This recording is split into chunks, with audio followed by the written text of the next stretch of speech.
Zee 24 तास एक पाऊल पुढे। अव्वल सीडेड नोव्हाक जोकोविच आणि रॉजर फेडररची फ्रेंच ओपन मधली आगेकूच कायम आहे। तर महिलांमध्ये रशियाची ग्लॅमरस गर्ल मारिया शारापोव्हानं चौथ्या राऊंडमध्ये धडाक्यात प्रवेश केलाय। सर्बियाच्या अॅना इवानोविचनं मात्र आव्हान संपुष्टात आलेलं आहे।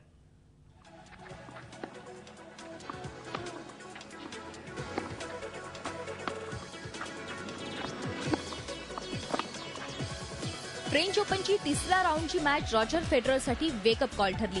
फ्रान्सच्या निकोलस माहूतनं त्याला विजयासाठी चांगलंच झुंजवलं।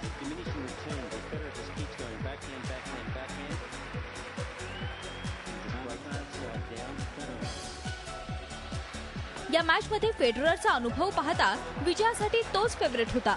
मात्र माहूतनं फेडेक्सला एक पॉइंट मिळवण्यासाठी जोरदार टक्कर दिली।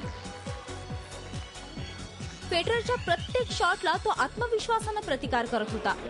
पहिला सेट 6-3 ने जिंकल्यानंतर दुसऱ्या सेटमध्ये माहूतनं जोरदार कमबॅक केला आणि दुसरा सेट 6-4 ने जिंकला। तिसऱ्या सेटमध्ये फेडेक्सनं आपला खेळ उंचावला आणि 6-2 ने बाजी मारत आघाडी घेतली। चौथा आणि निर्णायक सेट टाय ब्रेकरमध्ये गेला। या सेटमध्ये माहूत आणि फेडररनं जबरदस्त खेळ केला। मात्र हा सेट जिंकण्यात फेडेक्सला अखेर यश आलं आणि त्यानं चौथ्या राऊंडमधील आपला प्रवेश निश्चित केला। आता चौथ्या राऊंडमध्ये त्याचा मुकाबला बेल्जियमच्या डेव्हिड गॉफिनशी होणार आहे।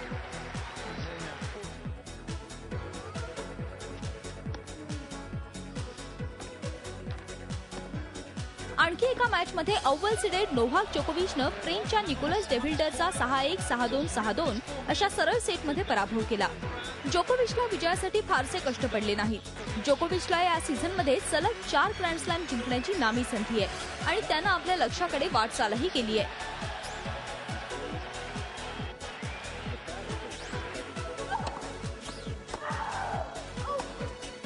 महिलांमध्ये ग्लॅमर गर्ल मारिया शारापोव्हानंही चौथ्या राऊंडमध्ये धडक मारली आहे। तिने जपानच्या आयुमी मोरिटाचा 6-1, 6-1 ने पराभव केला।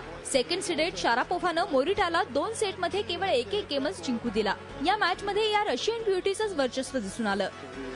तर सर्बियाच्या अॅना इवानोविचचं आव्हान मात्र संपुष्टात आलंय।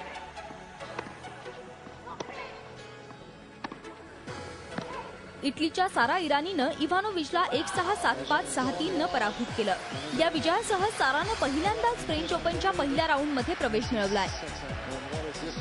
झी 24 ताससाठी ब्युरो रिपोर्ट, मुंबई। झी 24 तास एक पाऊल पुढे।